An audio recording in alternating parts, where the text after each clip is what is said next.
TVB ဒီဘေးကပြန်လဲကြိုဆိုပါရစေအခုကျွန်တော်တို့ဆွေးနွေးနေတာကတော့ရွေးကောက်ပွဲလွန်တစ်နှစ်အကြာတိုင်းပြည်မှာပြဿနာဘောင်းစုံရှိနေတဲ့တိုင်းပြည်မှာဘာတွေဘယ်လောက်ပြောင်းလဲသွားပြီလဲပြည်သူတွေရဲ့လိုအပ်ချက်တွေရောဘယ်လောက်ပြည့်ပြီလဲဆိုတဲ့အကြောင်းအရာဖြစ်ပါတယ်စောစောတော့ဦးဆိုင်ညွန့်လွင်ဒီရှမ်းတိုင်းသားကောင်းဆောင်တယောက်ကပြောသွားတဲ့အထက်မှာလဲမလိုတဲ့စစ်ပွဲတွေစစ်တပ်ကတိုက်နေတယ်ဆိုတာမျိုးပြောသွားဦးသိန်းညို့နိုင်ငံရေးသမားတယောက်အနေနဲ့တကယ်ဘယ်လိုမြင်လဲဒီကိစ္စကျွန်တော်တို့တိုက်တယ်ဆိုတာနှစ်ပိုင်းရှိတယ်ရခိုင်မှာတိုက်တဲ့ကိစ္စကကျွန်တော်တို့ချုပ်ချန်တာတော့တိုက်တာဒါဘာမှအားလုံးကတညီတင်းကြတဲ့ဘောတူတယ်ကျွန်တော်နေရာမှာလေဘက်တစ်ဘက်တွေကိုတပြောလို့မရဘူးဦးသိန်းစိန်စားတဲ့ချိန်လုံးကတနင်္ဂနွေလုံးပြကစေးစာချုပ်ကိုလက်မှတ်ထိုးဖို့လုပ်တဲ့ခါမှာအလင်းဆိုလို့လက်မှတ်မထိုးပါနဲ့လို့ပြောတာမတူတယ်အဲ့တော့ဒီမှာကျွန်တော်ပြောလိုက်မယ်နိုင်ငံရေးခေါင်းဆောင်ဆိုတာကျွန်တော်တို့ကိုးကွယ်ဖို့မဟုတ်ဘူးသူ့ရဲ့လုပ်ရည်ကရေးသူ့စိုးရည်သူ့အမျှော်မြင်ကိုကြည့်ရမယ်အဲ့တော့ခေါင်းဆောင်ရဲ့အမျှော်မြင်နဲ့လက်တွေ့ပေးရတဲ့နိုင်ငံရေးအခြေအနေကိုလောက်ကင်နိုင်စွမ်းမရှိရင်တော့ခုနမလိုအပ်တဲ့စစ်ပွဲရောလိုအပ်တဲ့စစ်ပွဲရောတနတ်တန်လီဆက်ဖောက်နေရမယ်ဆိုတော့ကျွန်တော်ပြောအဲ့တော့ဒေါက်တာဆလိုင်းတို့ကငြိမ်းချမ်းကိစ္စတွေမှာထဲထဲဝင်လဲပါနေတဲ့ကိစ္စရှိတော့လေအဲ့တော့ခဏစစ်တပ်ကကျွန်တော်နှစ်ခုအတူချုပ်မေးချင်တာစစ်တပ်ကမလိုတဲ့တိုက်ပွဲတွေကိုတိုက်နေဆိုတဲ့အကြောင်းအရာရဲ့နောက်တစ်ခုကလက်ရှိအစိုးရလုပ်နေတဲ့ငြိမ်းချမ်းရေးလုပ်ငန်းစဉ်ဟာဦးသိန်းစိန်အစိုးရတဲ့ဘာမှမထူးဘူးဆိုတဲ့ဟာအဲ့တော့ဒေါက်တာဆလိုင်းတို့ဒုတိယမေခွန်းကိုချင်းဖြည့်ရှင်တယ်အရင်ဆိုရလောက်တာထက်အခုလောက်တာမထူးဘူးဆိုတာမဟုတ်ဘူးအများကြီးထူးလာပါတယ်ထူးလာတဲ့ပြင်ကျွန်တော်တို့နေနဲ့ကအခုပြင်ဆင်မှုတွေအများကြီးလုပ်တယ်နှစ်ပေါင်း60ကျော်ပြီးဖြစ်တဲ့ဗြိပိတ်ကောက်ကိုပြင်ဆင်မှုတွေကျွန်တော်တို့ဝန်တိုင်းကြီးထားလို့မရဘူးအဲ့ဒီတွေ့ကြောင့်ကျွန်တော်တို့အနေနဲ့ NCA စာချုပ်ကိုလက်မှတ်ရေးထိုးတယ်အဲ့ဒီ NCA စာချုပ်တိုင်းနိုင်ငံရေးဆွေးနွေးပွဲတွေကို3နှစ်ကနေ9နှစ်ကြာကာလအတွင်းစနစ်တကျကျင်းပနိုင်ဖို့အတွက်နိုင်ငံရေးဆွေးနွေးမှုဆိုင်ရာမူပေါင်းကိုကျွန်တော်အခြေလေဆွေးနွေးပြီးတော့အခုကျွန်တော်တို့အရှင်းသင်ဖြစ်နေပြီဆိုတော့ဒါဟာကျွန်တော်တို့လူထုကမမြင်ရသေးတော့လေဒီပြင်ဆင်မှုတွေဟာ NLD ဆိုရမှာကျွန်တော်တို့လုပ်တာအများကြီးကျွန်တော်တို့စစ်ကူရုံနေပါပြီစလုပ်လိုက်လို့ရှိရင်တော့အများကြီးကျွန်တော်တို့ထူလာတော့အဲ့တော့စစ်တပ်ကိစ္စလက်ရှိစစ်ဝတ်စုံကိုဝတ်ပြီးတော့တာဝန်ထမ်းဆောင်နေတဲ့တပ်မတော်ရာရှိကြီးတွေကိုကျွန်တော်တို့တွားဝေဖိုင်တိုင်းလို့ရှိရင်ဒီပြည်တွင်းစစ်ကိုစတင်တာတို့လားအဲ့ဒီမေခွန်းထပ်လာမယ်ဆိုတော့ကျွန်တော်အဲ့ဒီဆွေးနွေးပွဲတွေမှာလည်းတပ်မတော်ရာရှိကြီးတွေကိုလည်းကျွန်တော်တိတ်တိတ်ပြောတယ် NLD ဆိုရဖက်ကိုလည်းကျွန်တော်တိတ်တိတ်ပြောတယ်ကျွန်တော်တို့အားလုံးဒီနှစ်ပေါင်း60ကျော်ကာလတုန်းကစတင်လိုက်တဲ့ပြည်တွင်းစစ်အမွေကိုအတူတကွခံစားနေတာဖြစ်တယ်အဲ့ဒီတကွခံစားနေတဲ့ပြည်တွင်းစစ်တန်ကိုကျွန်တော်တို့အတူတကွဖြည့်ရှင်းဖို့လိုတယ်ပြဿနာကိုပဲကျွန်တော်တို့အားလုံးချင်းကပ်ပြီးတော့ကြည့်စေချင်တယ်ဒီတိုင်းပြည်ရဲ့အရေးကြီးဆုံးပြဿနာ၃ခုအဲ့ဒီပြဿနာ1960နှစ်တုန်းကဘူချိုကြီးနေဝင်အာနာသိန်းကလေးကနေထူထောင်လိုက်တဲ့စစ်အာဏာရှင်ပြဿနာဒီတိုင်းပြည်မှာမငြင်းချုပ်သေးဘူးနောက်ဒုတိယပြဿနာတစ်ခုကကျွန်တော်တို့တိုင်းရင်းသားပြဿနာပင်လုံစာချုပ်ကိုလက်မှတ်ရေးထိုးကြတဲ့ကျွန်တော်တို့ညှို့လင့်ခဲ့တဲ့တောင်းဆိုခဲ့တာယနေ့ထိမရသေးဘူးနံပါတ်3ပြဿနာ NLD ဆိုရအခုဆိုရဖွင့်နေပြီစီလေးလုံးရေးတော်ပုံကြီးကနေပါလာတဲ့ဆိုရဖြစ်တယ်ပြီးတော့တမတော်ကလည်းအသွင်ပြောင်းပြီးတော့ပြီးခဲ့တဲ့သမ္မတသိန်းစင်ဆိုရဖြစ်တယ်ကျွန်တော်တို့မှာဒီမိုကရေစီနည်းကျရွေးကောက်ပွဲနဲ့အစိုးရနှစ်ခုကျွန်တော်တို့တိုင်းပြည်မှာထူထောင်နိုင်ပြီဖြစ်ပေမဲ့ဒီမိုကရေစီအတိအကျမရသေးဘူးဟုတ်ပြီဆရာကျွန်တော်ပူပေါင်းဆောင်ရတဲ့အပိုင်းကတော့အခုမီဒီယာတွေမှာကျွန်တော်တို့ဖတ်ရတာပြည်ထောင်စုကြက်ကိုင်တဲ့ဖွံ့ဖြိုးရေးပါတီကအတိုက်ခံပါတီတော်တော်လေးပူပေါင်းဆောင်ရတယ်ဝေဖန်တယ်မကြားသလောက်ဖြစ်နေလို့ပြောတယ်ဆရာတို့တော်တော်ပူပေါင်းဆောင်နေတဲ့သဘောရှိတယ်ကျွန်တော်တို့ပါတီဒီဒ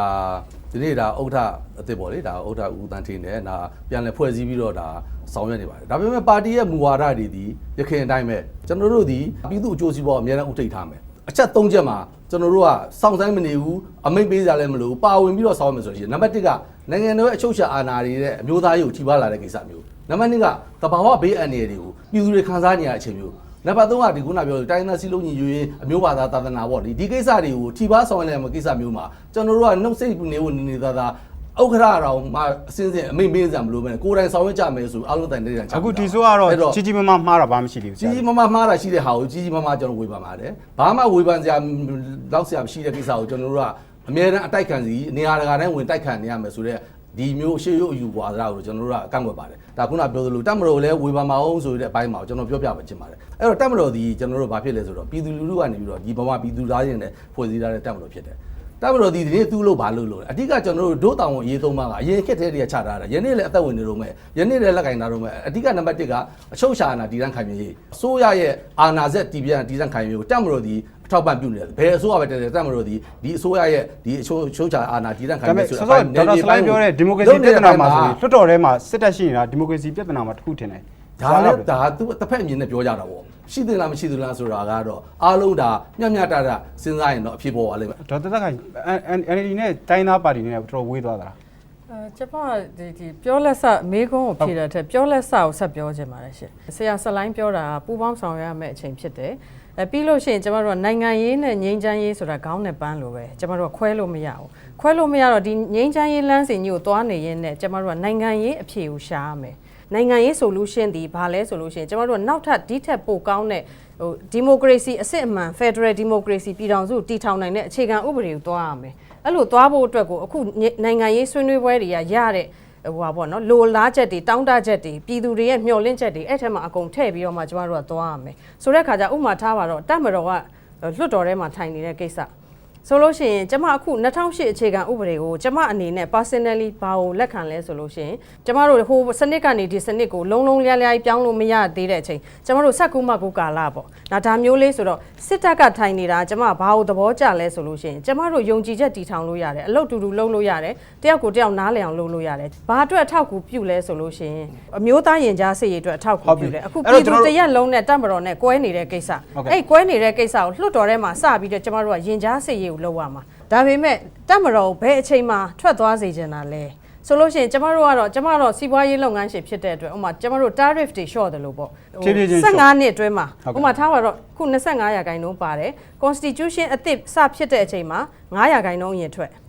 နောက်ထပ်9နှစ်မှာ10ရာခိုင်နှုန်းထွက်နောက်ထပ်9နှစ်မှာ10ရာခိုင်နှုန်းထွက်စသဖြင့်အဲ့လို tail off လုပ်ရမှာပါရှင်ဒီနေ့ဆွေးနွေးပွဲကျွန်တော်တို့ panelist တွေရဲ့နောက်ဆုံးဒီကုန်းချုပ်ချက်မတိုင်ခင်မှာပြည်သက်2ယောက်လောက်ကျွန်တော်အလှည့်ပေးခြင်းပါတယ်တက္ကသိုလ်ကျောင်းသားတွေမှာပညာရေးဘယ်လောက်တိုးတက်ပြီးပြီလဲပေါ့နော်ဘာဖြစ်ဆိုတော့အများကြီးကုချနေရတာများတယ်ဘာတွက်လ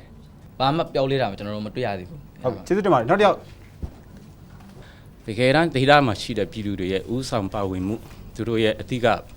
ဥဆောင်မှုမပါလို့ရှင်လုံးလုံးမရဘူးဆိုတာကျွန်တော်ဖြည့်စွက်ပြောချင်ပါတယ်ငြိမ်းချမ်းရေးကိစ္စလည်းအဲ့ဒါပါပဲပြည်သူတွေရဲ့ပါဝင်မှုအခမ်းကဏ္ဍအရန်အားနည်းနေတယ်ဆိုတာဖြည့်စွက်ပြောချင်ပါတယ်ကျေးဇူးတင်ပါတယ်အဲ့တော့ဦးသိန်းညို့အရင်တော့လွတ်တော်အမတ်လည်းဖြစ်တယ်ဥပဒေကျမ်းတွေအများဆုံးပြီးခဲ့တဲ့ပထမလွတ်တော်တက်တန်းမှာအများကြီးတင်ခဲ့တဲ့လွတ်တော်အမတ်ပညာရေးနဲ့ပတ်သက်ပြီးတော့မှ30ချက်အပြင်လူရဲ့30ချက်ကလေးပြောပါဦးဘယ်လောက်တိုးတက်ပြီပညာရေးနဲ့ပတ်သက်ပြီးဒါလွတ်တော်လည်းမှလည်းကျွန်တော်ပြောခဲ့တယ်အစိုးရကြီးပဲ policy ချလို့မရဘူးเนาะဒီပညာရေးနဲ့ပတ်သက်ပြီးတော့ပါဝင်နေတဲ့ပါမောက္ခတွေဆရာတွေအထူးသဖြင့်အစမ်းသပ်ခံရတဲ့ကျောင်းသားတွေပါဖို့လိုတယ်ဒါပေမဲ့ပြီးခဲ့တဲ့လွတ်တော်တွေ့ကြုံမှာအမျိုးသားပညာရေးဥပဒေမှာလည်းကိုပညာရေးကိုပြုပြင်မှုအတွက်အရေးကြီးဆုံးလိုအပ်တဲ့နော် platform ပေါ့အဲ့ဒါပါဆိုကျောင်းသားသမက်ကပြန်လဲဖွဲ့စည်းပေးဖို့နော်ကျွန်တော်လွတ်တော်မှာပြင်ဆင်ချက်မျိုးလာပြီးတင်ခဲ့တဲ့ခါမှာကျွန်တော်လည်း20နှစ်လက်သွဲခဲ့တဲ့လူတွေတော့မထောက်ခံခဲ့ဘူးအဲ့တော့ပညာရေးနဲ့ပတ်သက်ရင်အခုကျောင်းသားတွေသင်ပြရမြားကနော်အခြေအနေကဘာမှကျွန်တော်တို့ပြောစရာမရှိဘူးကျွန်တော်တို့ပညာရေးကဘယ်လောက်ထိညံ့ဖျင်းနေတယ်ဆိုတာအားလုံးသိတဲ့အတိုင်းပဲအဲ့လိုဖြစ်တဲ့ထဲမှာအစိုးရဆက်တာပုံရှိတယ်အဲ့တော့ပညာရေးကအခုဆိုတာထိကိုမထိရသေးတဲ့ကိစ္စဖြစ်နေလားအခုအစိုးရကလည်းအခုမှပေါ်လာမဟုတ်ဘူးနော်2012တည်းကလွတ်တော်လေးရောက်လာတာပဲနော်အမျိုးသားပညာရေးဥပဒေကြီးကိုဒေါ်ဆန်းစုကြည်စိတ်တိုင်းကြတင်နိုင်ဖို့အတွက်ကျွန်တော်ကြားဖြတ်ပြီးတော့အရင်အစိုးရတင်တဲ့ဥပဒေကိုကျွန်တော်ဟတ်သားပေးခဲ့တာပဲနော်ဒါပေမဲ့အမျိုးသားပညာရေးနဲ့ပတ်သက်ခုတည်းကကျွန်တော်နားမလည်တာကျောင်းသားတွေကိုမလိုက်ရောတဲ့ပြင်လက်ဗနန်ကိစ္စအင်မတန်အယုတ်ဆိုးတဲ့အတွက်လွတ်တော်မှာကျွန်တော်အရေးကြီးဆိုတင်ပြီးတော့စူးစမ်းခဲ့တယ်ဒါပေမဲ့အရင်ဆိုရလက်ထက်အရင်ဆိုမရခဲ့ဘူးအခုဆိုရအောင်ဗာဆက်လုပ်လို့တယ်နော်ကျောင်းသားတွေအတွက်ဗာဆက်လုပ်လို့တယ်အလုပ်သမားတွေအတွက်ဗာဆက်လုပ်လို့တယ်နော်နေပြည်တော်မှာဆန္ဒပြလို့စောနေသေးလို့လားဆရာအလုပ်သမားတွေထောင်ချလိုက်တာဒီလိုတော့ရှိပါတယ်ရှင်ဥပမာကျမကလေအားကစားပေါ်တော့ဘောလုံးနဲ့ဥပမာပြောချင်ပါတယ်ကျမတို့ကဘယ်ကွင်းမှာကန်နေရတာလဲနော်ပရိသတ်ကဘယ်လိုမျိုးတွေလဲပြီးလို့ရှိရင်ကိုယ့်လူတွေရဲ့ကျန်းမာရေးအခြေအနေကိုယ့်လူတွေရဲ့စိတ်ဓာတ်အခြေအနေဘယ်လိုရှိလဲနော်စသဖြင့်ဒီလိုဒီဟာတွေကိုအကုန်သုံးသပ်ရမှာပေါ့နော်ပြီးမှကျမတို့ကကစားကွင်းနဲ့ရောက်တယ်ပေါ့ဆိုလို့ရှိရင်ကစားကွင်းနဲ့ရောက်ရင်လည်းကစားကွက်ကိုပေါ်ရမယ်ဆိုလို့ရှိရင်အခုကကစားကွက်မပေါ်တဲ့အခြေအနေဖြစ်နေတယ်ဒါကကျမဒီမှန်မှန်ကန်ကန်ပဲသုံးသပ်ပါတယ်ကျမတို့ဒီအချိန်မှာဆုံးဖြတ်ရန်နေအများကြီးရှိပါတယ်ဒီနိုင်ငံတော်အတိုင်ပင်ခံပုဂ္ဂိုလ်ကသူကနီးပြနေရာမှာနေမှာလားအသင်းကောင်းဆောင်နေရာမှာနေမှာလားဒါမှမဟုတ်လို့ရှိရင်သူပဲတကွင်းလုံးပတ်ပြီးကန်မှာလားဟိုအခုတော့တကွင်းလုံးပတ်ကန်နေလားဆိုကျမအဲ့ဒါတော့ပြည်သူအများဆုံးဖြတ်လေဟုတ်ကျေးဇူးတင်ပါတယ်အခုကျွန်တော်တို့ဒီနေ့ဆွေးနွေးနေတာကတော့ရွေးကောက်ပွဲတစ်နှစ်ပြည့်ပြည်သူတွေဘဝဘာတွေပြောင်းသွားပြီလဲမြို့သားဒီမိုကရေစီဖွဲ့ချုပ်အစိုးရကပေးထားတဲ့ကတိကဝတ်တွေဘယ်လောက်လက်တွေ့ကျကျအကောင့်ထဲပေါ်ပြီးဆိုတဲ့အပိုင်းဖြစ်ပါတယ်အခုကျွန်တော်ညီကုန်းချုပ်တဲ့အပိုင်းဖြစ်ပါတယ်ပြုပြင်ပြောင်းလဲလုပ်ငန်းတွေပို့ပြီးတော့မြန်ဖို့ပြည်သူတွေတိုက်ရိုက်ခံစားရဖို့အတွက်ဘာတွေစလုပ်ကြရင်ကောင်းမလဲကျွန်တော်တို့ ကြက်ခိုင်ပါတီကအရင်ဖြည့်ပေးပါလား အဓိကတော့ကျွန်တော်တို့ခုနပြောသလိုပေါ့တခုနဲ့တခုဒီနိုင်ငံရေးစီးပွားရေးလူငွေဆိုတာဆက်နေတယ်တခုနဲ့တခုခွဲခြားပြီးတော့ဆောင်ရွက်လို့မရဘူးကျွန်တော်တို့က system တခုပေါ့လေစားပါတော့ခုနကပညာရေးဆွေးနွေးတယ်ပညာရေးဆိုတာ system ကြီးတခုကိုကျွန်တော်ချရတာပြုံးစားကြီးရက်လိုက်လို့မရဘူးပြုံးစားကြီးပြောင်းလိုက်လို့မရဘူးဒါကျွန်တော်တို့လှုပ်လို့မရဘူးအဲ့တော့မလှုပ်နိုင်တဲ့အခြေအနေမျိုးမှာကိုပထမဆုံးပေါ့နော်ပြည်သူလူထုမျှော်လင့်ချက်တွေအများကြီးမပေးခဲ့ပါနဲ့မပေးနောက်လည်းမပေးပါနဲ့ဖြစ်နိုင်တဲ့အခြေအနေဖြစ်တဲ့ပဂတိတရားနဲ့ဖြစ်လာမဲ့အကြောင်းချင်းကတော့နှိစက်ဆုံးကျွန်တော်တို့အာမခံချက်ပေးပါဂတိပေးပါပေးတဲ့ဂတိကိုတိုင်းလည်းပဲဆောင်ရွက်ပေးပါလက်တော်ဖြစ်ရှင်းမယ်လက်တော်ဖြစ်ရှင်းပါညာတွင်ချင်းဖြစ်ရှင်းမယ်ညာတွင်ချင်းဖြစ်ရှင်းပေးပါလက်တော်စီမံချက်နဲ့လက်တော်ဆုံးဖြတ်ချက်ချမယ်ဟာတွေလုပ်ပေးပါလို့ကျွန်တော်တို့ကတော့ဒါကိုအချက်ပြပါတယ် တိုင်းသားရှော့ကပြောပါဦးဘာတွေစလုပ်ရင်ကောင်းမလဲ ပြည်တွင်းငင်းချရေးတိဆောက်ဖို့ပြည်တွင်းစစ်ငင်းချရေးကိစ္စဆောင်ရွက်ဖို့ပြီးတော့နိုင်ငံရေးဆွေးနွေးပွဲအောင်မြင်ဖို့တွေ့ဆိုလို့ရှိရင်တမတော်မပါလို့မရဘူးတမတော်ကဒီတိုင်းပြည်ကို1960နှစ်ကတည်းကနေပြီးတော့အုပ်ချုပ်လာခဲ့တယ်ဒီဟာကိုကျွန်တော်တို့ပြုပြင်ပြောင်းလဲဖို့တွေ့လုပ်မယ်ဆိုရင်တမတော်မပါလို့ပြီးတော့ဒုတိယအုပ်စုကကျွန်တော်တို့တိုင်းရင်းသားလည်းမကိုင်ဖြစ်ရှိတယ်ပင်လုံစာချုပ်စုကတည်းကယနေ့အထိကျွန်တော်တို့တောင်းဆိုတဲ့ဟာမရသေးဘူးအဲ့ဒီအတွက်ကြောင့်ကျွန်တော်တို့ပါဖို့လုပ်တယ်နံပါတ်3အနေနဲ့ကကျွန်တော်တို့တိုင်းပြည်မှာခုနကကျွန်တော်ပြောသလိုရွေးကောက်ပွဲတစ်ခါကျင်းပပြီးဖြစ်ပေမဲ့ဒီမိုကရေစီကတင်းပြချက်ပြမရသေးဘူးအဲ့ဒီအတွက်ကြောင့်ဒီမိုကရေစီအင်အားစုအားလုံး NLD ပါဝင်ဖို့လေနိုင်ငံရေးပါတီအားလုံးလူမှုဖွဲ့စည်းအားလုံးပြည်သူအားလုံးကျွန်တော်တို့ပါဝင်ဖို့လိုတယ်ဒီပြဿနာ3ချက်ကိုကျွန်တော်တို့အားလုံးဝိုင်းပြီးတော့ဆွေးနွေးပြီးတော့ဖြေရှာဖို့လိုတယ်အဲ့ဒါမှပဲတကယ်စစ်မှန်တဲ့ GCT တိုက်ခံမြဲတဲ့ငင်းချင်ကိုကျွန်တော်ရနိုင်အဲ့တော့ဒီ3ချက်ကတကယ်ပဲ NLD ကလုံနေတဲ့ကိစ္စပဲမဟုတ်ဘူးလားဆရာမဘာပြောနေကုန်းချုပ်ပြီပေါ့ကျွန်မဒီလိုလေးပြောချင်တယ်ရှင်ဟိုပေါ့နိုင်ငံရေးနဲ့ငြိမ်းချမ်းရေးကတစ်ပိုင်းစီးပွားရေးနဲ့လူမှုရေးတစ်ပိုင်းဟိုဒီခေါင်းနဲ့ပန်းလို့ပေါ့နော်ဒါပေမဲ့အဲ့နှစ်ခုလုံးကိုပြိုင်ပြီးသွားရမယ်အဲ့နှစ်ခုလို့ပြောရင်တော့၄ခုပါတာပေါ့နော်ကျွန်တော်တို့ကငြိမ်းချမ်းရေးနိုင်ငံရေးလုပ်နေပြီလူတွေကဘိုက်ဟောင်းလောင်းနဲ့နေလို့မရဘူးဆိုတဲ့ခါကျတော့စီးပွားရေးကအလုံးဝအရေးကြီးနေတယ်အဲ့ဒီမှာကျမတို့ကအလုတ်ရှင်တွေလားအလုတ်ဝန်ထမ်းတွေလားအလုတ်သမားတွေလားလို့ခွဲခြားပြီးပြောလို့မရအောင်ကျမတို့ကတလီတဲ့စီတခီးတဲ့သွားဖြစ်တယ်နော်ခုနဆရာပွင့်ဆန်းပြောတာကတထေးတင်မောမောက်တာနဲ့ဟိုဒီတရောင်းစားခွက်ပြောက်တာနဲ့အဲ့လိုခွဲပြီးစဉ်းစားလို့မရအောင်ကျမတို့ကပုဂ္ဂလိကကဏ္ဍကြီးတစ်ခုလုံးလွှမ်းခြုံတဲ့ဖွံ့ဖြိုးတိုးတက်မှုဖြစ်အောင်ကျမတို့ကလှုပ်ရမယ်အရှိကနွားကဟိုစီးပွားရေးဆိုလို့ရှိရင်အနောက်ကထွန်တုံးနဲ့လိုက်တာတွေကဝန်ထမ်းတွေဖြစ်တယ်။ဘာရှိထွန်ကျူးလို့မရဘူး။ NLD ကအစိုးရကအဲ့လမ်းကြောင်းပေါ်မှာရှိနေလားဆရာမအမြင်တူတူလေးဆိုလို့ရှိရင်စီးပွားရေးနဲ့ပတ်သက်ရင်ကျွန်မအားမရဘူး။ဦးသိန်းညို့နည်းနည်းအတူချုပ်ပြီးပြောပြပါဦး။ဘယ်ကနေစလုပ်မလဲ။ဘာကျွန်တော်ဘယ်ကနေစမလဲဆိုတော့ပြဿနာတွေအခုအားလုံးပြောနေတဲ့ပြဿနာတွေရှေ့ဗမာပြည်ရဲ့ကံကြမ္မာကြီးကောင်းမလားဆိုးမလားဆိုတာခေါင်းဆောင်မှုပြဿနာခေါင်းဆောင်မှုနဲ့ပတ်သက်ရင်အတိုက်ခံနိုင်ငံရေးသမားဘဝနဲ့အစိုးရအုပ်ချုပ်တဲ့ဘဝအစိုးရတာဝန်ယူရတဲ့ဘဝနဲ့တူအတိုက်ခံမှာရောအစိုးရမှာရောအကောင်းဆုံးလုပ်ပြနိုင်ခဲ့သူကတော့အသက်30နှစ်ကျော်မှာကွယ်လွန်သွားတဲ့ကျွန်တော်တို့အမျိုးသားကောင်းဆောင်ကြီးဗိုလ်ချုပ်ဆန်းနော်ဗိုလ်ချုပ်ဆန်းမှာအင်ပန်အားတာချက်ကြီးတစ်ချက်ရှိတယ်တစ်ချက်ကဘာလဲဆိုရင်တူးကောင်းတယောက်ကောင်းလည်းမသွားဘူးနော်ဖတ်ဆပ်ပလားဆိုတဲ့တပ်ပေါင်းစုကြီးဖွဲ့ပြီးတော့လွတ်လပ်ရေးရအောင်ယူတယ်ပြီးတော့ဗိုလ်ချုပ်ကသူ့အနားမှာဟုတ်လားဝန်ကြီးချုပ်အောင်ဦးနုတို့လိုသခင်မြတို့လိုဦးကျော်ငိမ့်တို့လိုဒီတို့ဦးပါချိုတို့လိုကိုယ်ဝေဖန်ထောက်ပြမဲ့လူတွေဝိုင်းရံတာတယ်ဗမာပြည်မှာဗိုလ်ချုပ်ဆန်းလိုခေါင်းဆောင်မျိုးဖြစ်မပြနိုင်ရင်ကျွန်တော်တို့တိုင်းပြည်ရဲ့ကံကြမ္မာနောက်တာအစိုးရမျှော်လင့်ထားပါလို့ပြောရစီကျေးဇူးတင်ပါတယ်အခုဒီနေ့တပွဲလုံးကိုခြုံပြီးတော့မှကာတွန်းဆရာကြီး30ချက်လေးကြည့်အောင်အခုအစိုးရအတည်လက်ထက်ပေါ့နော်အားလုံးကတော့ဟိုပြည်သူ့အစိုးရလို့ခေါ်တာပေါ့ဒါပေမဲ့ကျွန်တော်တို့အရသာအစိုးရစစ်စစ်တော့မဖြစ်သေးပါဘူးသူ့မှာဒီကျွန်တော်ဖွဲ့စည်းပုံရဲ့အခက်အခဲကြောင့်နိသူတို့ရဲ့ဝန်ကြီးဌာန၄ခုလောက်ကတော့ဟိုကျွန်တော်တို့လှုပ်ရှားလို့မရသေးတကယ်ဟာရေးပေါ့နော်တိုင်းသားတွေမှာစစ်ဖြစ်နေတဲ့ဟာဆိုလို့ရှိရင်ပြည်တဲ့အေးတို့ဟာတို့ကာကွယ်ရေးတို့အမျိုးပေါ့နော်ကျွန်တော်တို့အများကြီးလိုပါသေးအဲ့ဒါလေးကိုကျွန်တော်ရေးထားတာပါကျွန်တော်တို့နိုင်ငံမှာဒီဟိုဒီလိုထိုင်ခွန်းတစ်ခုပေါ့နော်ထိုင်ခွန်းတစ်ခုမျိုးလိုဖြစ်နေပါတယ်ထိုင်ခွန်းကျွန်တော်တို့နိုင်ငံကအိမ်ဝဟောင်းကြီးပေါ့ဒါပေမဲ့ထိုင်ခွန်းအဟောင်းကြီးပါပဲအပေါ်ကတော့ပြောင်းပါတယ်တောက်တွေကတော့မပြောင်းသေးပါဘူ